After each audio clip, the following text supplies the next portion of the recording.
Assalamualaikum warahmatullahi wabarakatuh. Nama saya Nadia Zafira dari kelas 11 MIPA 6, nomor absen 26. Pada kesempatan kali ini, saya akan menjelaskan tentang salah satu materi di kelas 11 mata pelajaran PJOK, yaitu atletik. Yang pertama adalah lompat jauh. Melompat adalah gerakan-gerakan yang sering kita lakukan setiap hari, baik itu lompat jauh maupun lompat tinggi untuk jarak yang sempit atau rendah maupun melompat untuk jarak yang lebar atau tinggi. Agar gerakan-gerakan melompat yang kita lakukan itu efektif, efisien, dan bermanfaat, kita perlu mempelajarinya dengan baik dan benar. Tujuan lompat jauh itu untuk melompat jauh-jauhnya. Pelompat harus dapat mempertahankan sikap melayang selama mungkin di udara hingga pendaratan. Lompat jauh biasanya membutuhkan fasilitas seperti bak lompat jauh berisi pasir, lintasan lari, dan papan tempat pendaratan. Lintasan untuk lari awalan panjangnya 30-40 meter, lebarnya 1,22 meter, dan harus rata serta licin. Panjang papan tolakannya 1,22 meter, lebarnya 20 cm, dan tebalnya 10 cm. Papan tolakan harus dicat putih dan harus rata dengan tanah serta ditanam sekurang-kurangnya 1 meter dari bak pasir. Lebar tempat pendaratan minimum 1,22 meter. Jarak garis tolakan sampai akhir tempat lompatan 10 meter. Permukaan tempat mendarat harus sama tinggi atau datar dengan sisi atas papan tolak. Cara melakukan lompat jauh yang pertama, dari tahap awalan. Berdiri pada jarak 30-40 meter dari papan tolakan bak pasir. Yang kedua, berlari cepat mulai dari awal hingga pada saat langkah akhir. Gerakan langkah diperpanjang tanpa mengurangi kecepatan lari untuk persiapan melakukan tolakan. Jadi, yang kedua ada tahap tolakan. Langkah-langkahnya yang pertama, tolakan harus dilakukan tepat pada papan tolakan dengan menggunakan satu kaki yang kuat. Tumpuan tolakan menggunakan ujung telapak kaki dengan menghentak tanah. Lutut sedikit dibengkokkan dengan pinggang sedikit ke depan serta kaki mengalun ke depan. Tolakan harus kuat dan cepat saat titik pusat gravitasi melewati kaki. Kedua lengan diayunkan ke depan untuk menjaga keseimbangan. Pandangan mengarah pada tempat pendaratan dalam tolakan. Dari fotonya ini ya. Tangannya mengalun ke depan, terus kakinya yang lompat itu yang paling kuat dulu.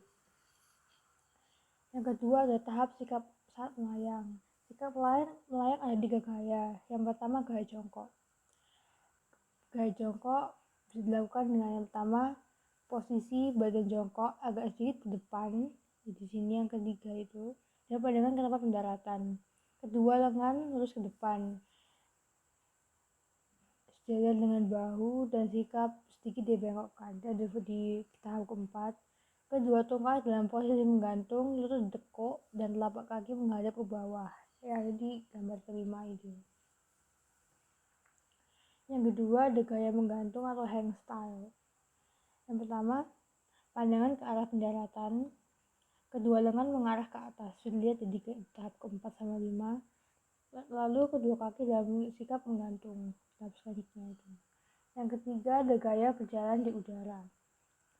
Tolakan yang kuat dan dinamis serta tolakan kaki ayun dibawa ke depan, ke bawah, dan ke belakang. Kaki tolak membuat gerakan yang berlawan ke depan, kayak langkah jalan yang khas. Lengan kiri mengikuti irama kebalikannya dengan gerak kaki sebagai persiapan. Kaki diayun dibawa ke belakang, kaki ditekuk hingga hampir menyentuh pantat, kemudian berayun ke depan mendekati kaki lainnya. Kaki bagian bawah diangkat untuk mendarat secara bersama-sama. Yang terakhir adalah tahap mendarat. Langkah-langkahnya pertama, kedua kaki diluruskan ke depan, rapat, lutut agak ditekuk, dan telapak kaki mengarah ke pendaratan. Posisi badan dibawa ke depan dan pandangan ke tempat pendaratan.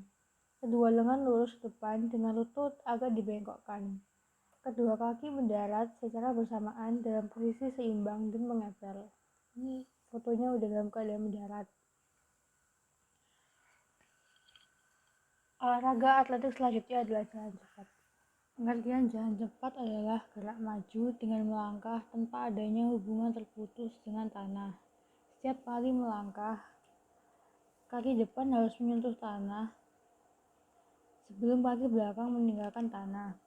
Atau dalam periode satu langkah di mana satu kaki berada di tanah, maka kaki itu harus diluruskan tidak bengkok pada lutut dan kaki menumpu dalam posisi tegak lurus atau vertikal. Perbedaan jalan dan lari. Definisi jalan adalah gerak berpindah tempat atau memindahkan tubuh dari satu titik ke titik lainnya dengan cara melangkah menggunakan kaki secara bergantian. Gerak tubuh yang kita lakukan dalam berjalan didominasi oleh langkah kaki, meskipun gerakan tangan dan badan lainnya juga diperlukan, tapi gerak kaki sebagai gerak utama.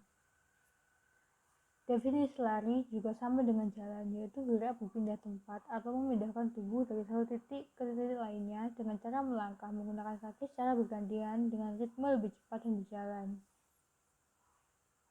Perbedaan antara jalan dan lari seperti yang sudah dijelaskan di atas, bahwa meskipun jalan dan lari mempunyai pengertian yang sama, tetapi kita dapat mengidentifikasi perbedaan jalan dan lari.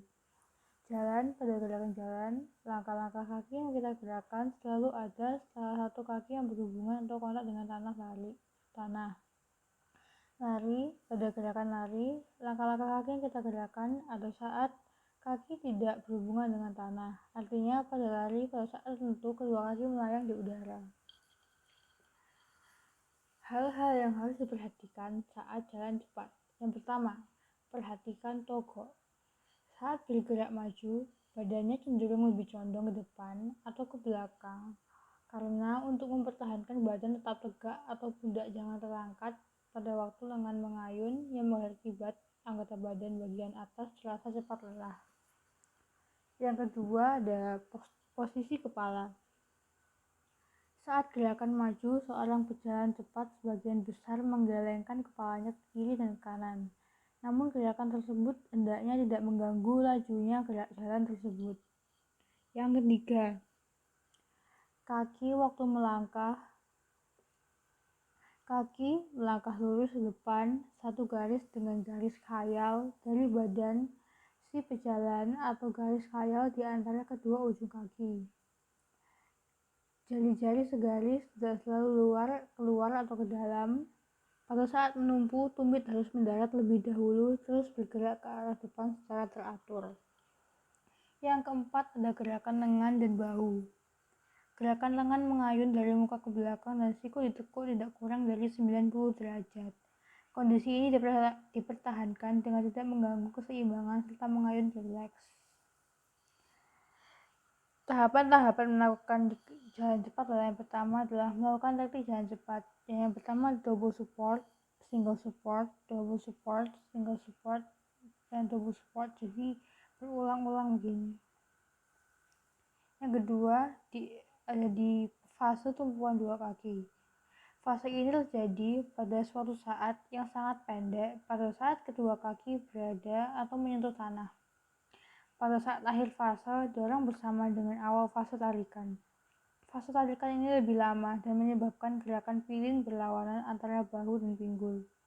Kesalahan yang sering terjadi adalah ketika melakukan fase tumpuan dua kaki, jalan cepat adalah sikap badan yang kaku, langkah kaki atau footwork yang kurang pas, tergesa-gesa, atau ditekuk, masih terlihat liar atau ada saat lain di udara, badan kurang rileks dan seimbang, dan tidak diikuti gerak lanjut. Selanjutnya ada fase tarikan. Segera setelah fase sebelumnya selesai, gerak tarikan dimulai. Ini dilakukan oleh kaki depan akibat dari kerja tumit dan inersia dari titik gravitasi badan. Fase ini selesai apabila badan ada di atas kaki penompang. Kesalahan yang sering terjadi adalah ketika melakukan fase tarikan jalan cepat, sikap badan kaku, langkah kaki atau footwork yang kurang pas, tergesa-gesa, langkah kecil-kecil masih terlihat kaku, atau badan kurang rileks dan seimbang dan tidak diikuti gerak lanjut. Selanjutnya, fase relaksasi. Fase ini adalah fase tengah antara selesainya fase tarikan dan awal fase dorongan kaki. Pinggang ada di bidang yang sama dan bahu sedang lengan adalah vertikal dan paralel di samping badan. Kesalahan yang sering terjadi ketika melakukan fase relaksasi jalan cepat adalah sikap badan kaku, langkah kaki atau footwork yang kurang pas, tergesa-gesa, masih terlihat lari, kaki atau badan kurang rileks dan seimbang, dan tidak diikuti gerak lanjut. Selanjutnya ada fase yang terakhir atau fase dorongan. Bila fase terdahulu selesai, dan bila titik pusat gravitasi badan mengambil alih kaki, tumpu kaki yang baru saja menyelesaikan gerak tarikan mulai mengambil alih gerak dorongan, sedang kaki yang lain bergerak maju dan mulai diluruskan. Ada jangkauan gerak yang lebar dalam pinggang, dalam mana pinggang berada pada posisi yang sama, maju searah, memungkinkan fleksibilitas yang besar, dan memberi kaki dorong waktu yang lebih lama bekerja dengan meluruskan pergelangan kaki dan dengan melakukan fungsi pengiimbangan secara diametris berlawanan dengan kaki.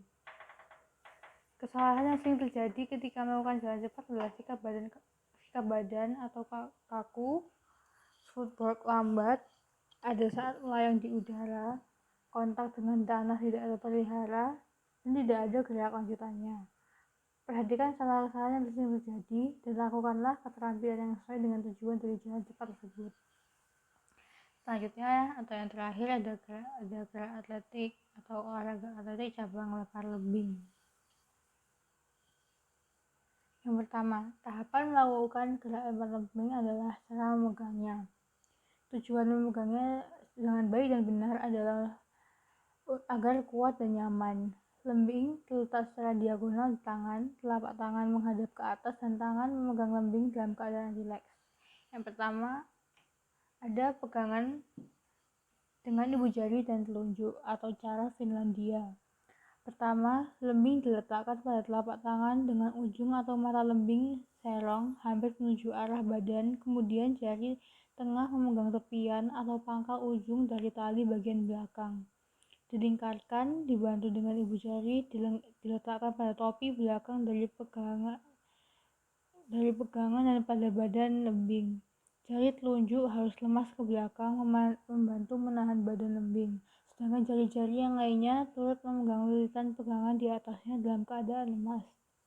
Dengan cara Finlandia ini, jari tengah dan ibu jari yang memegang peranan penting untuk mendorong tali pegangan pada saat melempar.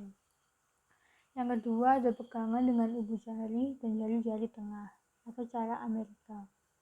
Pertama, lembing diletakkan pada telapak tangan dengan ujung atau mata lembing serong hampir menuju ke arah badan, kemudian jari telunjuk memegang topian atau pangkal dari ujung tali bagian belakang lembing, dibantu dengan ibu jari diletakkan pada tepi belakang dari pegangan dan pada badan lembing serta dalam keadaan lurus. Sedangkan ketiga jari lainnya berimpit dan renggang dengan jari telunjuk terus membantu dan menutupi kaitan talian lembing.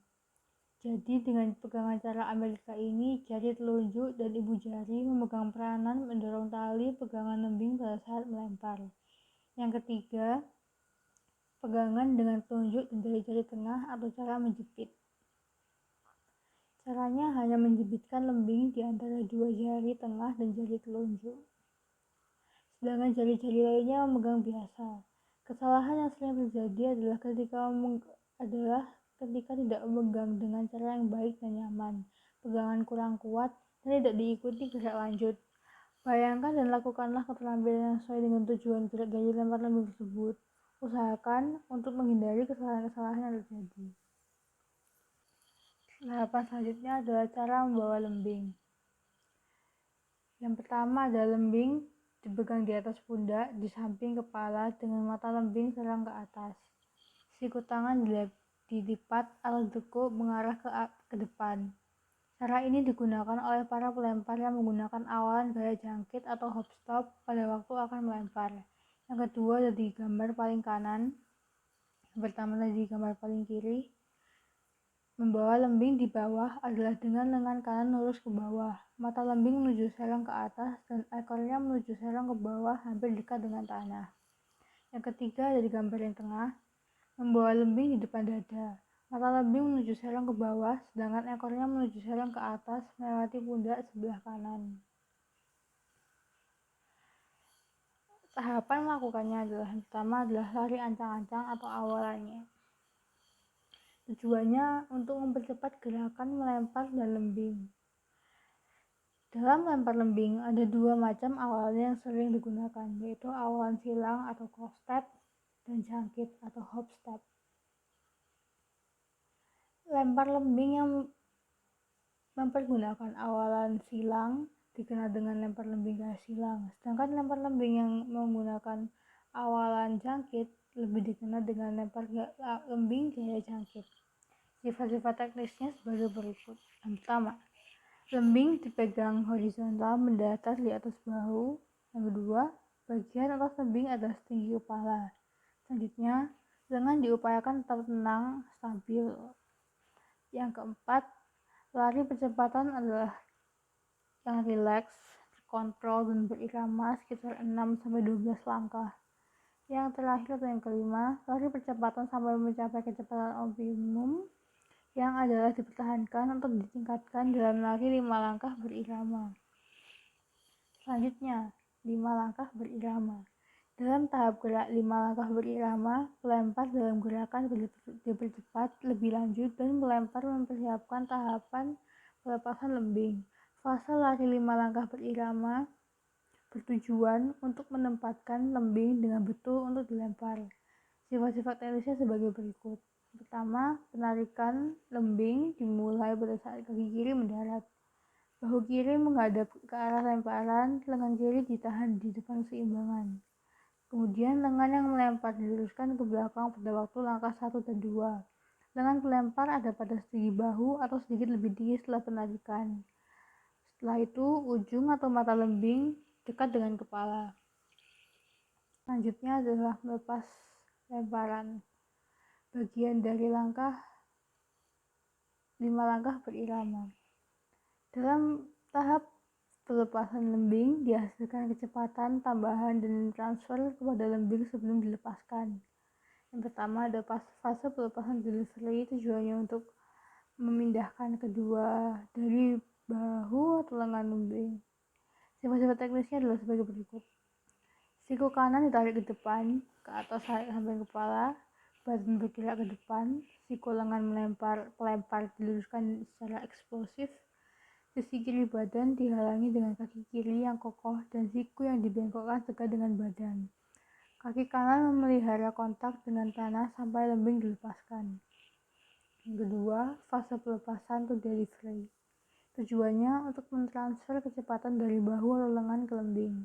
Sifat-sifat teknisnya sebagai berikut. Kaki kanan memutar pada sisi luarnya dan ditarik ke belakang. Badan sedikit miring ke kiri, bahu kanan langsung di atas kaki kiri. Lengan pelempar harus sedekat mungkin vertikal pada saat lembing dilepaskan.